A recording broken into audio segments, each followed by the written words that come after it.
कैसे से लो भार कन्हैया मेरो बारो। नख पर गिरवर लीनो गारे कन्हैया मेरो बारो। ओ नख पर गिरवर लीनो तार कन्हैया मेरो जय हो।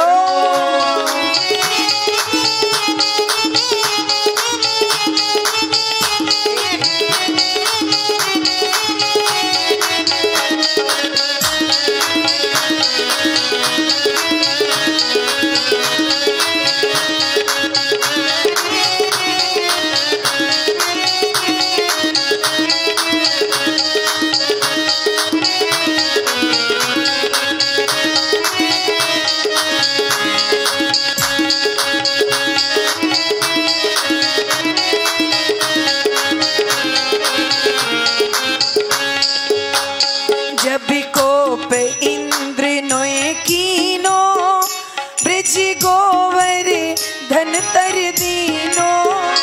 जब कोप इंद्र ने कीनो ब्रज गोवर्धन तर लीनो।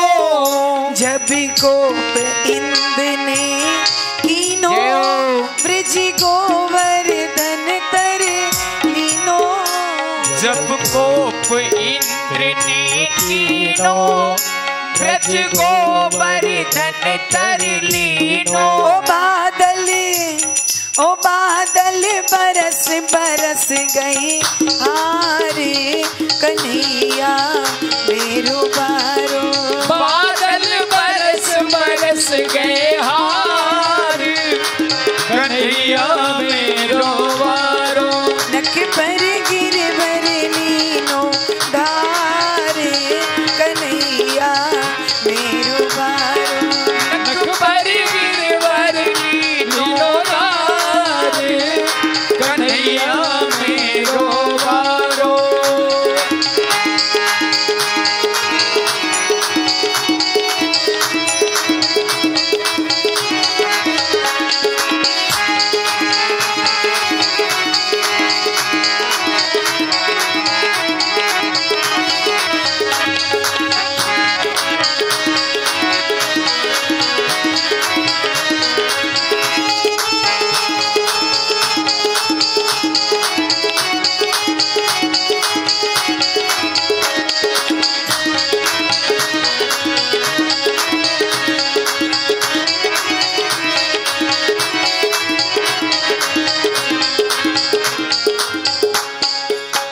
यो कही पूछरी वारो लठिया को दियो सहारो।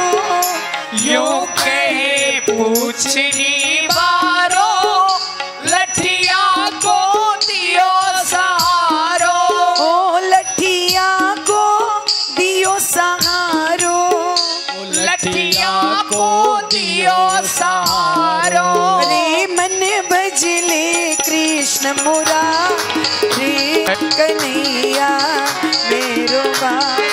रे मन बदले कृष्ण मुरारी कन्हैया मेरो बारो। नख पर गिरवर लीनो धारे कन्हैया मेरो बारो। नख पर गिरवर लीनो तार कन्हैया मेरो बारो। कन्हैया मेरो बारो। कन्हैया मेरो बारो।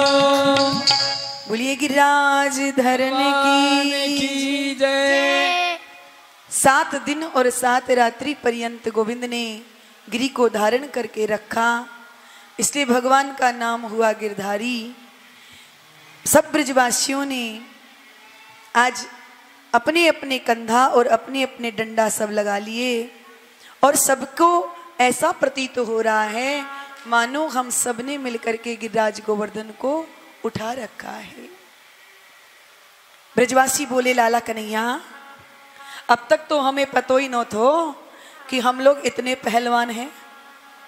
कि हमने 7 कोस लंबे गिरिराज जी को 7 दिन और 7 रात्रि पर्यंत उठा करके रख लिया।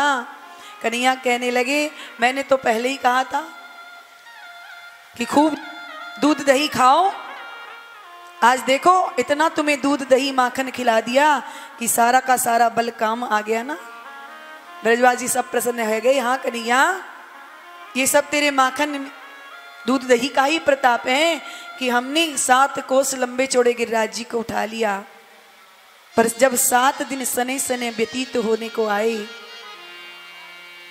ब्रजवासी कन्हैया से कहते कन्हैया हमारा तो ये कंधा दुख जाता है तो ये कंधा लगा लेते हैं, और ये कंधा दुख जाता है तो अपनी लठिया का सहारा लगा लेते हैं। पर हम तुझे देख रहे हैं कन्हैया, तू 7 दिन से एक हाथ पे लेकर के गिरिराज जी को खड़ो है। अरे देख कन्हैया, ज्यादा परिश्रम करने की आवश्यकता ना है, एक काम कर तू थोड़ो विश्राम कर ले। कन्हैया ने कहा तो तुम सब गिरिराज जी को संभाल लोगे? ब्रजवासी कहते हैं जादारी के, तो क्या तू समझता है कि तूने ही गिरिराज जी को उठा रखा है? अरे हमने भी अपनी अपनी लठिया और कंधा लगा रखे हैं। तो कन्हैया ने सोचा कि जरा ढीला करके तो देखूं, और कन्हैया ने ब्रजवासियों से कहा ठीक है भैया तुम सब संभाल लेना, मैं अपना हाथ हटा रहा हूं। और जैसे ही कन्हैया ने अपने हाथ को थोड़ा सा ढीला किया कि सबकी डंडा सब चटाचट कर गए और गिरिराज जी नीचे आने लगे। ब्रजवासी सब चिल्लाने लगे अरे कन्हैया संभाल संभाल संभाल। कन्हैया ने दौड़ करके फिर गिरिराज जी को ज्यों की त्यों अपने हाथ पर उठा लिया। ब्रजवासियों के तो आश्चर्य का ठिकाना नहीं रहा। ब्रजवासी बोले अरे कन्हैया गजब है गयो, हमने इतनी मोटे मोटे डंडा, हम सब ब्रजवासियों के सब डंडा सब चटाचट है गए, और थोड़ी देर और हो जाती तो हमारे तो कंधा ही सब चटाचट बोल जाते। पर कन्हैया हम तुझे देख रहे हैं कि तू 7 दिन से एक हाथ पर गिरिराज जी को लेकर के ज्यों का त्यों खड़ा हुआ है। कन्हैया तेरे हाथ में इतनी शक्ति कहां से आ गई कि तूने एक कनिष्ठा उंगली पर गिरिराज जी को उठा लिया? अब तो ब्रजवासियों के होश उड़ गए। अरे भैया हम तो सोच रहे थे कि हम सब ने मिलकर के गिरिराज जी को उठा रखा है, पर हम सब तो माटी के मथुरकरा बने लगे थे, या कन्हैया ने अकेले ने गिरिराज जी को उठा रखा था। और ब्रजवासी सब दौड़े दौड़े नंद बाबा के पास में गए और बाबा से जाकर के कहा बाबा तुझे हमारी सौगंध है, तू सच्ची सच्ची बता ये कन्हैया तेरो ही लाला है ना? बाबा ने चौंक करके कहा ब्रजवासी ऐसे क्यों बोल रहे हो? अरे कन्हैया मेरो ही लाला है, और किसको लाला है गो? ब्रजवासी कहते हैं ना बाबा हमें तो बिल्कुल विश्वास ना है रो, क्योंकि हमारे ब्रज में एक से एक पहलवान है, पर कन्हैया जैसो तो हमने आज तक नहीं देखो कि 7 दिन और 7 रात्रि व्यतीत हो गई, एक हाथ पर गिरिराज जी को उठा करके खड़ा हुआ है। हमें तो नेको विश्वास नहीं है बाबा कि ये तेरो लाला है, ये तो साक्षात भगवान है भगवान, क्योंकि ऐसो काम भगवान के सिवा कोई दूसरो ना कर सके बाबा। बाबा ने कहा अरे ब्रजवासियों तुम क्यों पागल बन रही हो? मैंने तुमसे एक रहस्य की बात आज तक नहीं बताई, पर आज बताता हूं। जब गर्गाचार्य जी ने मेरे बालकों का नामकरण किया था तो गर्गाचार्य जी ने मुझसे कहा था कि बाबा तेरा ये जो कन्हैया है ना, ये साक्षात नारायण के समान गुणों वाला है। भैया मुझे तो आज विश्वास हो गया है कि ये कोई नारायण वारायण नहीं है, इस पर नारायण की कृपा ज्यादा है। मैं दिन रात जो नारायण का भजन करता रहता हूँ, ये उसी भजन का प्रभाव है कि मेरे कन्हैया ने 7 कोस लंबे चौड़े गिरिराज जी को 7 दिन और 7 रात्रि पर्यंत अपनी कनिष्ठ का उंगली पर धारण करके रखा है। परंतु आज ब्रजवासियों को विश्वास नहीं हो रहा है। इंद्र ने मन में सोचा कि जरा ब्रज में जाकर के चलकर देखूं तो सही कि ब्रज का क्या हाल है। 7 दिन मूसलाधार प्रलयंकारी मेघों ने बरसात की, परंतु जब देवराज इंद्र ने ब्रज में आकर के देखा तो ब्रज में तो धूल उड़ रही है। इंद्र के होश उड़ गए। मेघों से आकर के देवराज इंद्र ने कहा कि तुम्हारा सारा पानी कहाँ गया? मेघों ने कहा महाराज हम तो सब खाली कर दिया है। देवराज इंद्र को क्रोध आया और डांट करके सानवर्तक मेघों को वहां से भगा दिया है। जैसे ही मेघ पलायन कर गए वहां से, आकाश एकदम स्वच्छंद हो गया, धूप निकल आई। कन्हैया ने ब्रजवासियों से कहा भैया अब तो धूप निकल आई है, तुम सब भी अपनी अपनी गैया अपनी अपनी बैलगाड़ी लेकर के सब बाहर निकल जाओ। सब ब्रजवासी गिरिराज जी के नीचे से बाहर आ गए हैं। सुखदेव बाबा कहते हैं परीक्षित, भगवान ने किसी को महसूस नहीं होने दिया कि मैं भगवान हूं। भगवान अपि तम शैलम स्वस्थाने पूर्वत प्रभु, जिस स्थान से गोविंद ने गिरिराज जी को उठाया था, सहजता में ही गिरिराज जी को यथा स्थान पर विराजमान कर दिया। परंतु ब्रजवासी कन्हैया गिरिराज की शिला पर बैठे हुए हैं। ब्रजवासी सब अपने अपने घर को लौट रहे हैं, पर सबके मन में एक बात आती है कि हमारो कन्हैया भगवान है। बेचारे दूर दूर चले जा रहे हैं, पर मुड़ मुड़ करके कृष्ण को हाथ जोड़ रहे हैं और कह रहे हैं अरे भैया कन्हैया, हमारी समझ में आज आया कि तू तो भगवान है। हम तो तुझे बाबा का लाला समझते थे और जैसा चाहा तुम्हारे साथ खेल खेल लिया, पर आज हमें पता चल गया है कि तुम तो साक्षात भगवान है, नारायण है। आज के बाद कन्हैया हम तेरे साथ कभी नहीं खेलेंगे। हमसे भूल में कोई अपराध हो गया हो तो तू हमारे अपराध को क्षमा कर देना। हाथ जोड़कर के सब ब्रजवासी जाने लगे। भगवान को लगा कि यदि इन ब्रजवासियों ने मुझे भगवान समझ लिया तो अभी घर जाकर के अलमारी में बिठा देंगे, और भगवान की पूजा कैसे होती है वो सो आप जानते ही हैं। जरा 4 चिनोरी का भोग लगा देंगे, 2 अगरबत्ती सुबह 2 अगरबत्ती शाम को घुमा देंगे, बस हो गई भगवान की पूजा। भगवान ने सोचा कि मैं तो ब्रज में आया हूं गुप्त रूप से रह करके यहां लीला करने के लिए, और ये ब्रजवासी मुझे भगवान समझ लेंगे तो मेरे साथ खेलेंगे नहीं, खाएंगे नहीं, गैया चराने जाएंगे नहीं। भगवान ने इन ब्रजवासियों से कहा भैया तुम ये सब क्या कर रहे हो? ब्रजवासियों ने कहा कन्हैया हमारी भूल चूक तू माफ करना, हमसे बहुत बड़ी गलती हो गई। कन्हैया ने कहा बाबरे क्यों बनते हो? अरे मैं कोई भगवान ना हूं जो तुम लोग मुझे बिना फालतू में भगवान बना रहे हो। ब्रजवासी कहते हैं कन्हैया यदि तू भगवान ना है, क्योंकि आज तो हमें पक्का विश्वास है कि तू भगवान है, पर हमने पहले विश्वास नहीं किया था तो पे। तूने पूतना मार डारी, तूने सक्टासुर मार डारो, तृणावर्त मार डारो, अघासुर मार डारो, बकासुर मार डारो। हमने सोची कि साल अपने पाप से ही मर गए होंगे, पर भैया आज तो नेकू कसर ना है। आज तो हमें पक्को विश्वास है गयो कि तू साक्षात भगवान है। कन्हैया कहते हैं अरे बावरे मत बनो, मैं कोई भगवान ना हूं, मुँह पे मेरे भगवान की कृपा ज्यादा है। तुम सब लोगों को पता नहीं है मेरे भगवान ने मुझे कान में एक मंत्र दे रखा है, और वाने मोते कही थी जब हम गिरिराज जी को उठाने लगे कि तुम सब मिलकर के गिरिराज जी उठाओ, और गिरिराज उठाते समय जो भी तुम्हें देखेगा उसकी सारी शक्ति तो में आ जाएगी और तुम गिरिराज जी उठा लोगे। तो भगवान ब्रजवासियों से कहते हैं ब्रजवासियों मैं कोई भगवान ना हूं। जब मैं गिरिराज जी को उठाने लगा मैंने वाई मंत्र को पढ़ दिया, और जैसे ही मंत्र पढ़ा तुम सब लोग टकटकी लगा करके मोकू देखने लगे, तो तुम्हारी सारी शक्ति मुंह में आ गई और मैंने अकेले ने गिरिराज जी को उठा लिया।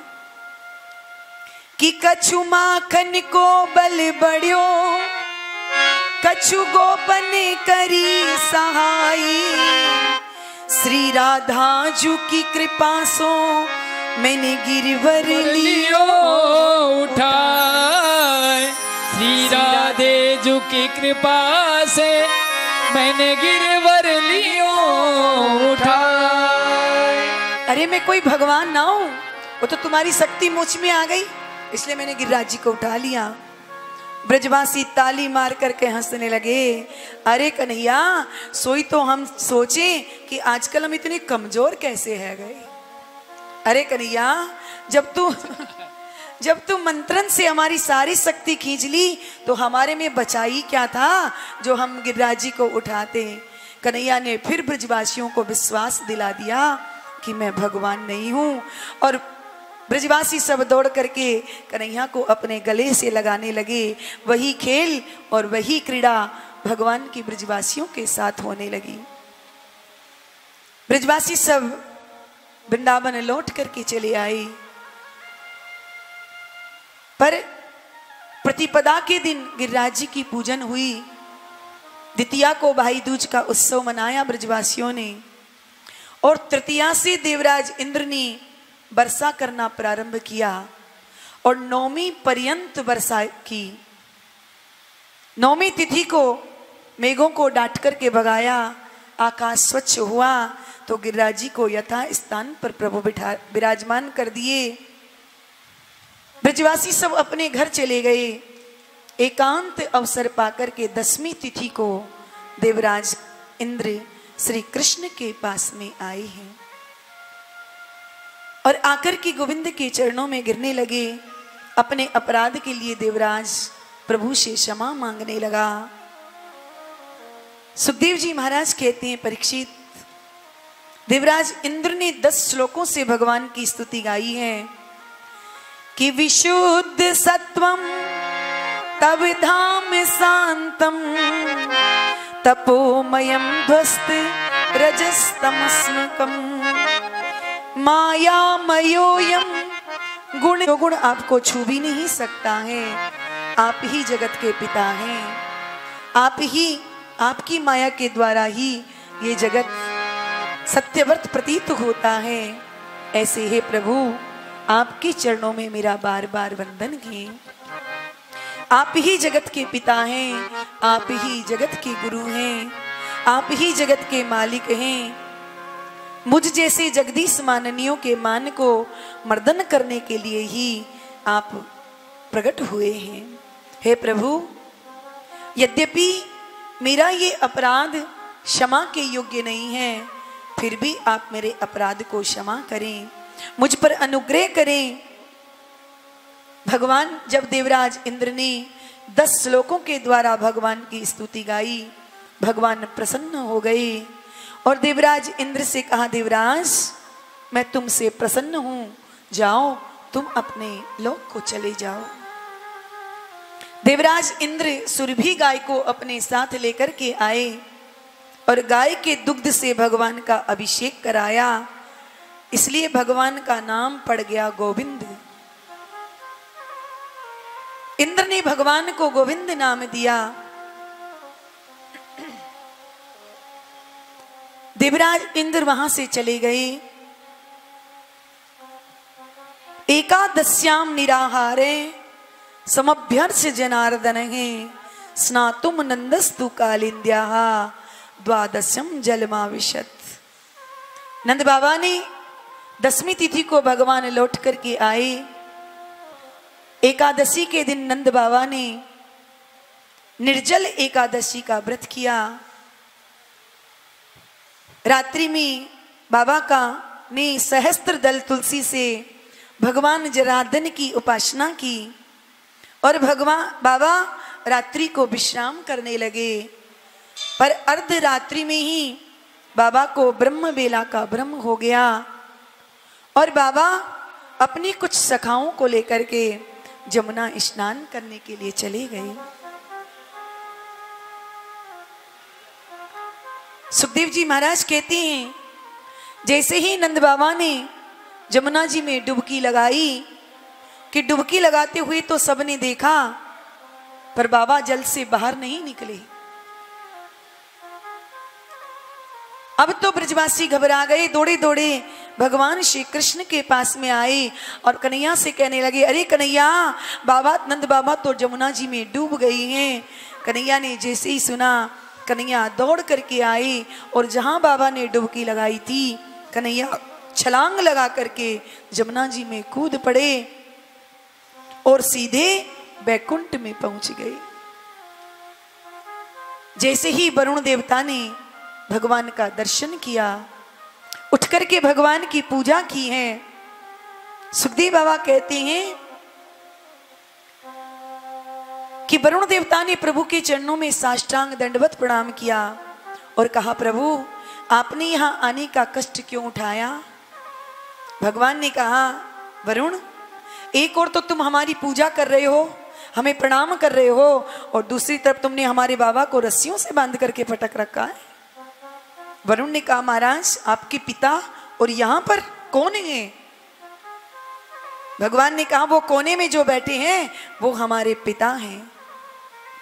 वरुण देवता ने भगवान को अपने सिंहासन पर विराजमान किया, अपने अपराध के लिए क्षमा मांगी। प्रभु, मेरे धूर्त सेवकों से अपराध बन गया, वो पहचान नहीं पाए कि ये आपके पिता हैं, मेरे इस अपराध को आप क्षमा कर दे। भगवान ने मुस्कुरा करके कहा, वरुण कोई बात नहीं, जो होना था सो हो गया, तुमने जानबूझ करके कुछ नहीं किया। दौड़ करके वरुण देवता ने नंद बाबा को बंधन से मुक्त किया है और भगवान नंद बाबा को लेकर के जहां बाबा ने डुबकी लगाई थी वहीं से बाबा को लेकर श्री कृष्ण निकल गए। तब तक तो पूरे ब्रजमंडल में हल्ला मच चुका था कि नंद बाबा जमुना में डूब गए हैं। सारे ब्रजवासी जमुना को घेर करके खड़े हुए हैं। जैसे ही बाबा जमुना जी से बाहर आए, ब्रजवासियों ने बाबा को चारों ओर से घेर लिया। बाबा से पूछने लगे, बाबा तुमने जमुना जी में डुबकी लगाई और समाधि लगा करके कहां चले गए तुम? नंद बाबा ने कहा, ब्रजवासियों, मुझसे एक बहुत बड़ी गलती हो गई कि मैंने रात्रि में ही ब्रह्म बेला समझ ली और मैं रात्रि को 12 बजे ही उठ करके जमुना जी में जाकर के मैंने डुबकी लगा दी। शांत रहो भैया। मुझे ब्रह्म बेला का भ्रम हो गया और हमारे शास्त्र कहते हैं कि 12 बजे से लेकर के 3 बजे तक ब्रह्म बेला रहती है, रात्रि रहती है। उस समय जल के देवता वरुण शयन करते हैं, इसलिए रात्रि में किसी भी जलाशय में गलती से भी स्नान नहीं करना चाहिए। 3 बजे के बाद ब्रह्म बेला लग जाती है, फिर स्नान करो। पर बाबा कहते हैं कि मुझसे भूल हो गई और मैं रात्रि को 12 बजे उठ करके चला गया, क्योंकि एक तो एकादशी का निराजल व्रत किया था और भूखे व्यक्ति को वैसे भी नींद नहीं आती। आजकल के जैसे थोड़ी कोई एकादशी का व्रत किया था। जिस दिन ज्यादा माल घर में छने उस दिन समझ लो कि कोई ना कोई उपवास जरूर है। और दिनों तो अपन रोटी सब्जी खाते हैं, पर जिस दिन व्रत होता है उस दिन घर में पकवान बनते हैं। और एकादशी हो तो फिर कहना ही क्या, कुटू की पुड़ीन, कुटू की पकौड़ीन, सामा की खीर, सामा की खिचड़ीन, सब्जीन, पता नहीं कितने पकवान बन जाते हैं। और ऐसे एकादशी के व्रत रोज करने को मिल जाए तो फिर कहना ही क्या, रोज ही व्रत कर लें हम तो। पर कहते हैं कि एकादशी का व्रत निर्जल होकर के ही करना चाहिए। यदि किसी से निर्जल रहा नहीं जाता तो केवल फलाहार कर ले, जल पी ले, जल भी नहीं, जल से भी रहा नहीं जा रहा तो फल खा ले, फल से भी नहीं रहा जा रहा तो दूध जूस आदि ले ले, लेकिन फलाहार कभी ना करे। एकादशी का व्रत ऐसे ही किया जाता है। और बाबा ने निर्जल व्रत किया, रात्रि को निद्रा आई नहीं तो रात्रि को 12 बजे ही उठ करके चले गए। बाबा ने ब्रजवासियों से कहा, भैया वहां पर 2 हट्टे कट्टे जवान आए और मुझे रस्सियों से बांध करके पता नहीं कहां ले गए। वहां पर गया तो वहां का एक बड़ा भारी राजा ऊंचे से सिंहासन पर डटा हुआ था, मुझे रस्सियों में बांध करके पटक दिया। पर जानते हो मेरा कन्हैया ने जाने घूमता हुआ कहां से आ गया।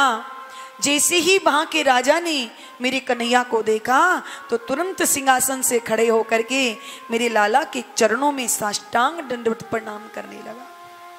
न जाने भैया मेरे कन्हैया की बात से क्या रिश्तेदारी है। सो मेरे कन्हैया को तो पैरों में गिर करके प्रणाम कर रहा है और मैं सोचने लगा कि वहां के बाबा को रस्सियों से बांध करके पटक रखा है। पर जब मेरे कन्हैया ने परिचय दिया कि जे मेरे नंद बाबा हैं, तो वरुण वहां के राजा ने मुझसे आकर के माफी मांगी, मेरी रस्सियां खोली, मेरे कन्हैया की विविध भांति पूजा की और कन्हैया मुझे लेकर के आ गई। अब तो ब्रजवासी फिर आपस में काना फूसी करने लगे और आपस में चर्चा करने लगे, भैया हो ना हो हमारा ये कन्हैया भगवान है, भगवान। आज तो हमें पक्का भरोसा हो गया कि कृष्ण भगवान है। और इधर उधर उकर के कानाफूसी करने लगे।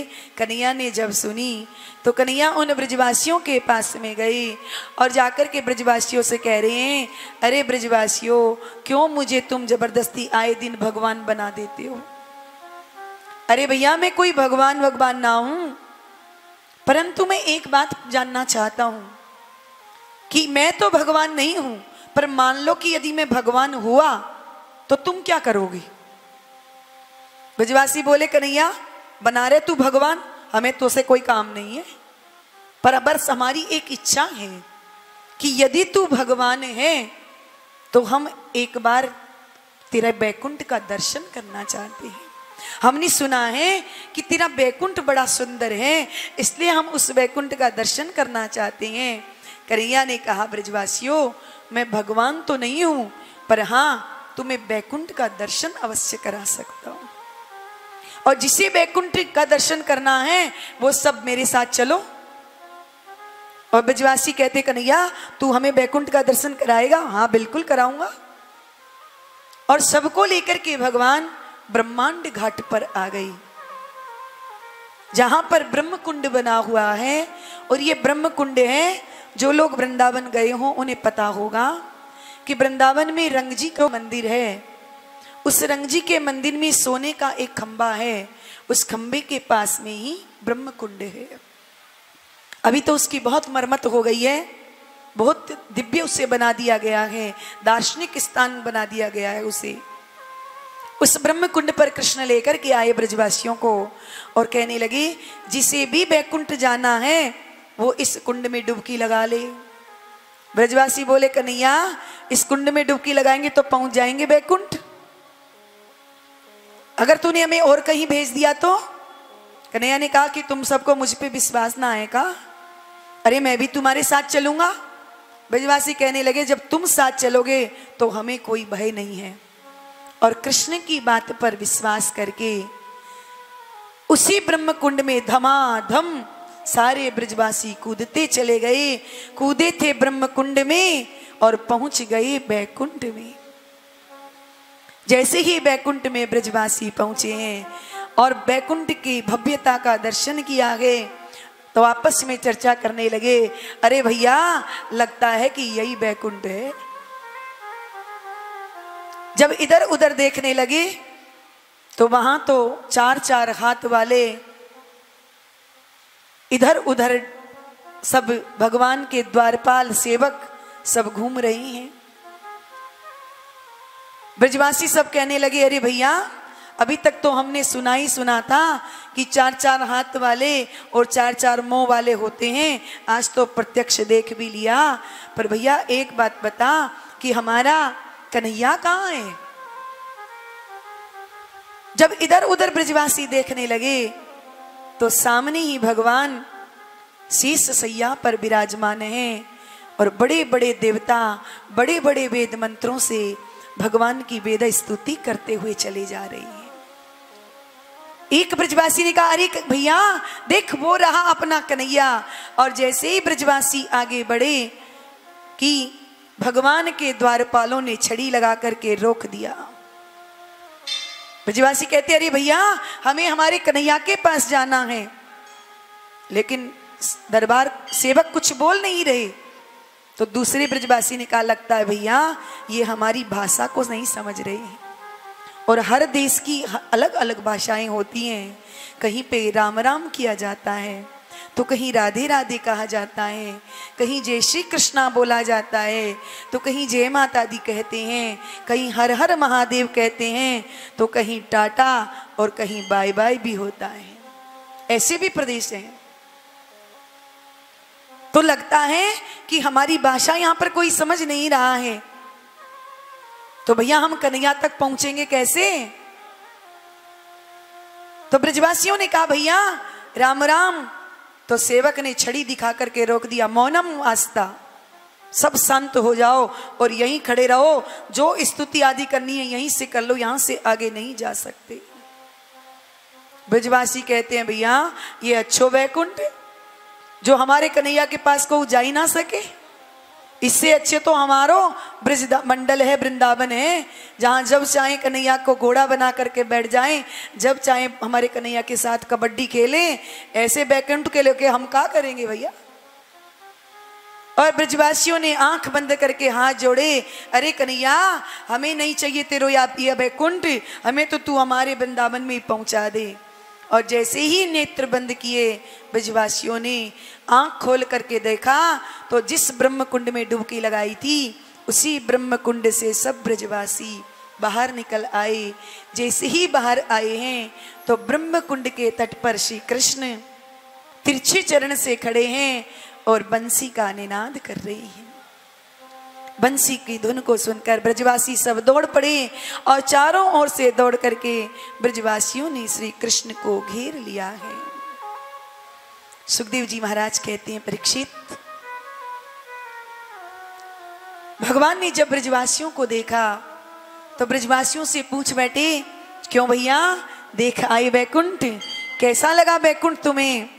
ब्रजवासी कहते हैं अरे कन्हैया तू अपने वैकुंठ को अपने पास रख, हमें ना चाहिए तेरो वैकुंठ, तेरे वैकुंठ से हमारो लाख गुना वृंदावन अच्छो है।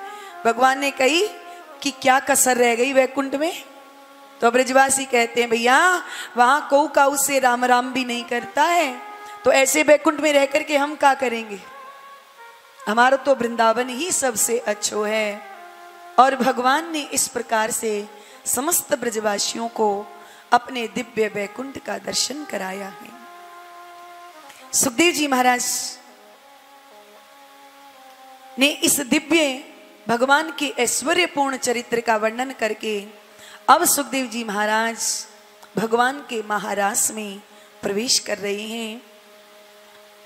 पर महारास में प्रवेश करने से पूर्व हम सब लोग श्री किशोरी जी के चरणों में प्रणाम कर लें, क्योंकि बिना किशोरी जी की कृपा के, बिना राधा रानी की कृपा के रास में प्रवेश नहीं मिल सकता है।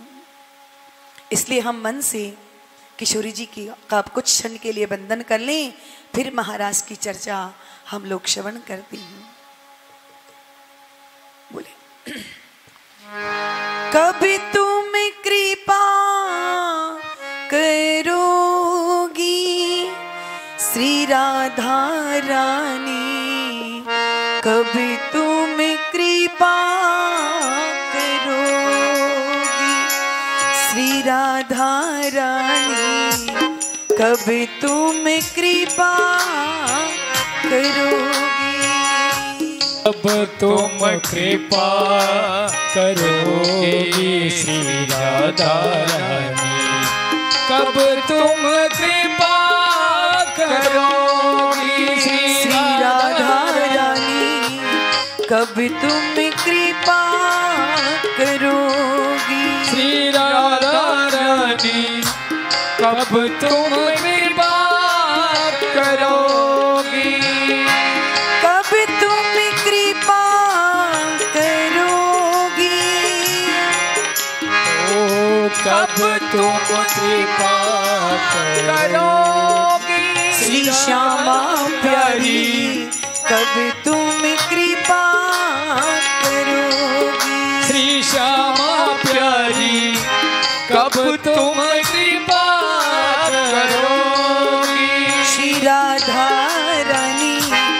कब तुम कृपा करोगी। श्री श्यामा प्यारी कब तुम कृपा करोगी।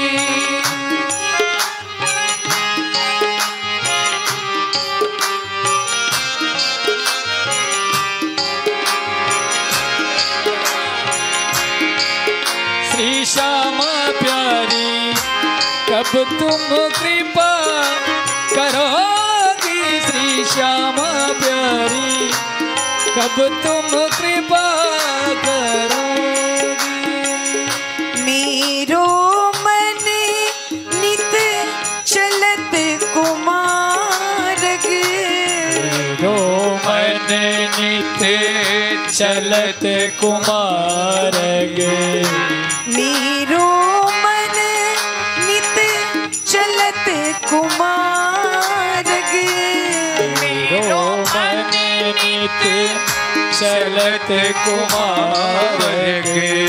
कब तुम ध्यान धरोगी। श्री राधा प्यारी कब तुम ध्यान धरोगी। श्री राधे रानी कब तुम कृपा करोगी। श्री श्यामा प्यारी कब तुम कृपा करोगी।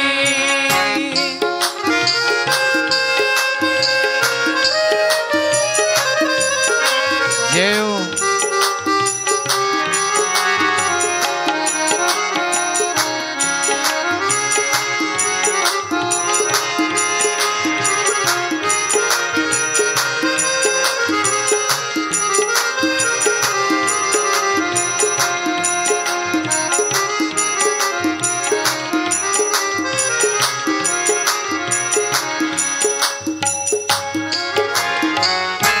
मेरो मन नित चलत कुमारग। मेरो मन नित चलत कुमारग। दुर्गम भाव भर्यो जल भीतर।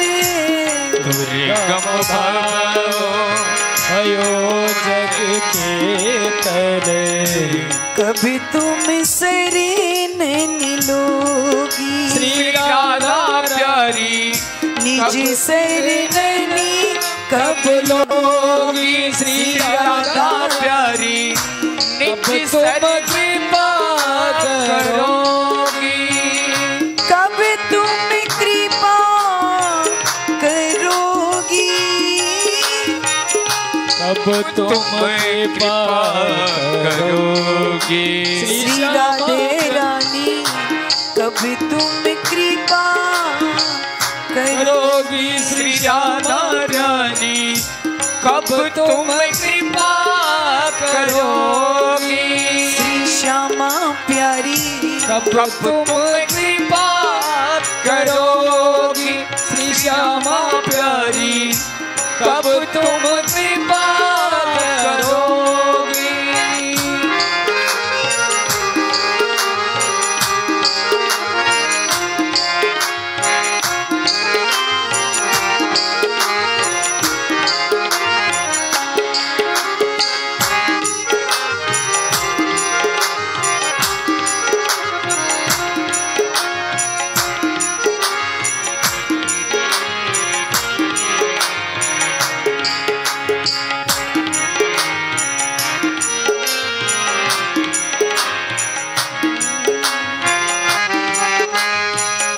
वृंदावन की आसरा मेरी।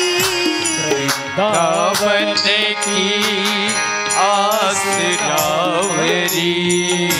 वृंदावन की आसरा मेरी।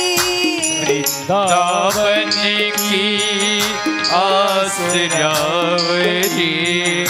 दर्शन तुम्हें कब दोगी। श्री राधा रानी दर्शन कब दोगी। श्री श्यामा प्यारी कब तुम कृपा करोगी। श्री श्यामा प्यारी कब तुम कृपा करोगी। श्री राधा रानी कब तुम कृपा करोगी। श्री राधा रानी कब तुम कृपा करोगी। कब तुम कृपा करोगी। कब तुम कृपा करोगी। श्री राधा रानी कब तुम कृपा करोगी। श्री राधा रानी कब तुम कृपा करोगी। श्री राधा रानी कब तुम कृपा करोगी। श्री श्यामा प्यारी कब तुम कृपा करोगी। बोली राधा रानी की जय। बरसाने वारी की जय। भगवान अपिता रात्रि सरदोत फुल्ल मल्लिका विक्षरन्तु मनश्चक्रे योग माया मुपाश्रितः। शरद पूर्णिमा की रात्रि मल्लिकादि पुष्पों से सुसज्जित, क्योंकि चांदनी की शोभा तो वैसी भी सुंदर होती है, और पूर्णिमा की चांदनी हो और वन में विहार करने का अवसर मिल जाए तो फिर कहना ही क्या। उस शारदीय सौंदर्य को देख करके आज माधव के मन में उन ब्रजबामाओं से विहार करने का मन बन गया है।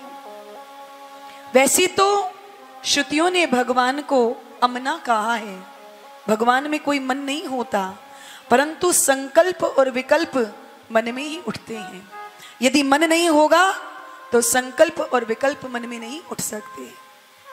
तो आज शरद पूर्णिमा की रात्रि को देख करके गोविंद को उन ब्रजबामाओं से विहार करने का मन में संकल्प उठा, और उस संकल्प को लेकर के गोविंद जमुना के पुलिन पर आ गए और एक एक गोपी का नाम स्मरण करके गोविंद ने आज जमुना के पुलिन पर बंसी बजाई है। सुखदेव जी महाराज कहते हैं कि अब तक तो गोपियां गोविंद का दर्शन करने के लिए लालायित रहती थी और किसी ना किसी बहाने से गोविंद का दर्शन करने के लिए दौड़ती थी, पर आज गोविंद के मन में उन ब्रजबामाओं से मिलने का संकल्प उठ गया है। जीव के मन में यदि परमात्मा से मिलने का संकल्प उठता है तो इसे कहते हैं भक्ति। और भगवान के हृदय में यदि भक्त के प्रति मिलने का भाव जागृत हो जाए उसे कहते हैं भक्ति की पराकाष्ठा। आज ये ब्रजबामाएं जो अपने घर का काम करती हैं और भगवान को याद करती हैं, किस बहाने से गोविंद का दर्शन करें, तो कभी चोरी के बहाने से, कभी मैया को उल्हाना देने के बहाने से नटखट कृष्ण का दर्शन करने के लिए आ जाती हैं। परंतु आज उन्हीं ब्रजबामाओं से मिलने का गोविंद के मन में संकल्प उठा और गोविंद ने बंसी बजाना प्रारंभ किया। सुखदेव महाराज कहते हैं कि निसम्य गीतम तदनंग वर्धनम व्रज स्त्रिय कृष्ण गृहीत मानसा। भगवान ने आज मधुर गीत गाया बंसी में, परंतु इस बंसी का परिणाम क्या हुआ। पहले जो बंसी बजी थी, क्योंकि ब्रज में गोविंद ने 2 बार बंसी बजाई है, और पहले जो बंसी बजाई उसका परिणाम क्या हुआ कि सर्वभूत मनोहराहा 84 कोस के ब्रजमंडल में रहने वाले समस्त ब्रजवासियों ने गोविंद की उस बंसी को सुना। पर आज जो गोविंद ने बंसी बजाई है, इति वेणु रवम राजन सर्वभूत मनोहरा। पर आज उस बंसी को केवल किसने सुना? उन ब्रजबामाओं ने उस बंसी को सुना है जिनका गोविंद चीर हरण कर चुके हैं और जिन्हें महारास में आने का प्रभु निमंत्रण दे चुके हैं। आज ये बंसी का रव उन्हीं गोपियों के कान में पहुंचा है। और चीर हरण किसे कहते हैं? जीव और माया के बीच में, जो जीव और ईश्वर के बीच में जो माया का पर्दा पड़ा हुआ है, जब तक ये माया का पर्दा जिना जीव को महारास में प्रवेश नहीं मिल सकता है, जब तक जीवात्मा और परमात्मा के बीच में ये सूक्ष्म माया का पर्दा रहेगा, तब तक जीवात्मा को कभी भी परमात्मा की प्राप्ति नहीं हो सकती है। और उस माया के पर्दे को हटाने वाला कौन है? हमारा प्रियतम। मुसाफिर क्या लगे तेरा मोल, ए राधे राधे बोल रे। क्या लगे तेरा मोल, राधे राधे बोल रे। राधे बोल रे, कृष्णा कृष्णा बोल रे। राधे राधे बोल रे, कृष्णा कृष्णा बोल रे। क्या लगे तेरा मोल, राधे राधे बोल रे। क्या लगे तेरा मोल, राधे राधे बोल रे। और घूंघट का पट कौन हटाता है? प्रियतम। घूंघट के पट खोल तो ये पिए मिलेंगे। प्रिया प्रियतम के बीच में जो घूंघट का पट है, माया रूपी जो पर्दा पड़ा हुआ है, इसी का हरण करते हैं हरि, क्योंकि घूंघट का पट तो प्रियतम के अलावा कोई खोल नहीं सकता। जो जानही ते ही देव जनाई, जानत तुम ही हो जाए। जिसे परमात्मा अपने स्वरूप का ज्ञान कराना चाहते हैं, उसी को ज्ञान होगा। जिसे प्रभु जनाना चाहते हैं, वही उन्हें जान सकता है, और कोई उन्हें समझ नहीं पाता। ब्रह्मेव ब्रह्मेव भवति ही, ब्रह्म को जानने वाला ब्रह्म स्वरूप हो जाता है। गोविंद ने आज बंसी बजाई। गोपियां सब अपने भवन में बैठी हुई हैं, अपने अपने घर का कार्य कर रही हैं। जब यह जीवात्मा सातों भाव में पहुंच जाता है, तब वह रास का अधिकारी हो पाता है। पंचम भूले देह सुधी, छठे भावना रास की, साते पावे रीति रस, श्री स्वामी हरिदास की। भगवत रक्षक जी महाराज कहते हैं, पंचम भूमिका में जब साधक पहुंच जाता है, तो उसे देह का भान हो जाता है, देह का भान भूल जाता है। तब परमात्मा के दिव्य महाराज का वह अधिकारी बन पाता है। आज गोपियों की ये परिस्थिति हो गई है कि बंसी सुन करके गोपियां भाग रही हैं। जो जिस कार्य में लगी हुई थी, उसी कार्य को अधूरा छोड़ करके भाग पड़ी गोपियां। जैसे गंगा की धारा जब गोमुख से गिरती है, तो अपने प्रेमास्पद सागर से मिलकर ही ठहरती हैं, और बीच में कोई रुकावट बन जाए, कोई शिला आदि आ जाए, तो गंगा अपना रास्ता बदल करके उसका विश्राम कहाँ है? अपने सागर से मिलना, अपने प्रेमास्पद से मिलना। ऐसे ही गोपियां आज जिस कार्य में रत थी, बंसी का स्वर सुना तो जो गोपी जिस कार्य को कर रही थी, ऐसा लग रहा था कि मुझे कृष्ण मेरा नाम लेकर के पुकार रही है। एक गोपी गाय का दूध दो रही है, और गाय का दूध दोहते दोहते ही बंसी का स्वर उसके कान में पड़ा। उसे लगा कि कृष्ण मुझे बुला रहे हैं, तो दोहनी पात्र फेंक करके और दौड़ पड़ी है कृष्ण से मिलने के लिए। कोई गोपी अपने बालक को स्तनपान करा रही है, पर जहां बंसी का रव कान में पड़ा कि बालक को अतृप्त अवस्था में ही जमीन पर पटक कर भाग गई कृष्ण से मिलने के लिए। कोई गोपी अपने पतिदेव को भोजन पवा रही है, पर पति ने मांगा कि देवी जी सब्जी में नमक कम है, तो नमक का तो नाम भी नहीं सुना, शक्कर पकड़ा करके भाग गई कृष्ण से मिलने के लिए।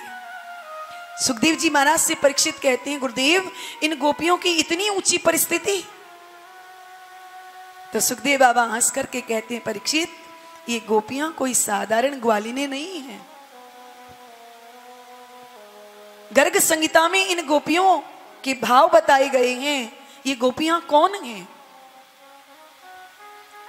ये गोपियां वो हैं जो दंडकारण्य में रहने वाले जितने संत थे, जब भगवान राघवेंद्र को वनवास हुआ, जब प्रभु का दर्शन किया दंडकारण्य के ऋषियों ने, तो उनके मन में गोपी भाव जागृत हो गया। वही दंडकारण्य में रहने वाले सभी संत गोपी बनकर के ब्रज में आ गई। जब भगवान ने वामन का अवतार लिया, वामन बनकर के जब बलि के द्वारे पर गए, तो जितनी दैत्य कन्याएं थी, उन्होंने जब वामन भगवान के स्वरूप को देखा तो सब गोपी भाव उत्पन्न हो गया। वो सब दैत्य कन्याएं गोपी बनकर के ब्रज मंडल में आ गई हैं। जब समुद्र का मंथन हुआ, मंदराचल समुद्र में धंसने लगा, देवताओं ने जब स्तुति की तो भगवान ने कच्छप का रूप धारण किया। समुद्र में रहने वाली जितनी मछलियां हैं, उन्होंने जब भगवान कच्छप का दर्शन किया तो सब मोहित हो गई, और वो सब मत्स्य कन्याएं गोपी बनकर के ब्रजमंडल में आ गई। भगवान राम जब जनकपुर में विवाह करने के लिए गए, तो जनकपुर में रहने वाली जितनी स्त्रियां हैं, सबके मन में गोपी भाव उत्पन्न हो गया। वो सब ब्रज में गोपी बनकर के आ गई हैं। हमारी जो श्रुतियां हैं, हमारी जो वेद हैं, उनकी जितनी ऋचाएं हैं, जितने मंत्र हैं, वो सब गोपी बनकर के ब्रज में आ गए हैं। कोई श्रुति रूपा गोपी मत्स्य कन्या, कोई दैत्य कन्या, कोई देव कन्या, पर मूल कारण क्या है? अपने प्रियतम कृष्ण से मिलना। रास्ते में कोई रुकावट बन जाए तो ये रुकने वाली नहीं है। एक गोपी ने जैसे ही बंसी का रव सुना तो कृष्ण से मिलने के लिए दौड़ने लगी।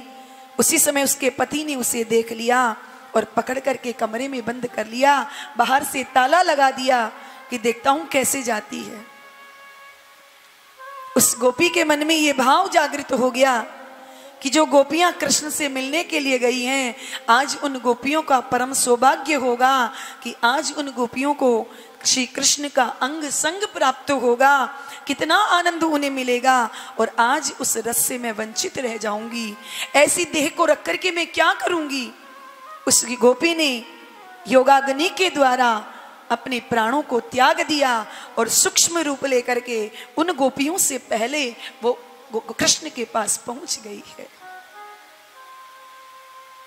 तो सुखदेव बाबा कहते हैं, परीक्षित जैसे गंगा का अभिप्राय होता है समुद्र से मिलना, ऐसे ही इन गोपियों का केवल एक ही भाव है, श्री कृष्ण से मिलना।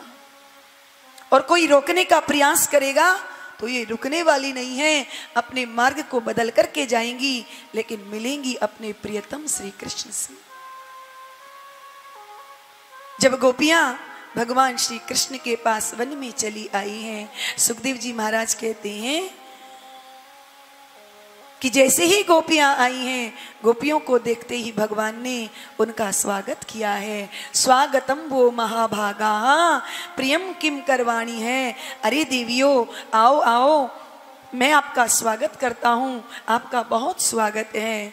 जब गोविंद ने उन गोपियों का स्वागत किया, गोपियों को ऐसा लगा कि हमने बंसी का स्वर सुना, गोविंद ने हमारा नाम लेकर के पुकारा, अपना नाम सुनकर के हम इनसे मिलने के लिए चली आई, तो गोविंद हमारा स्वागत कर रही हैं।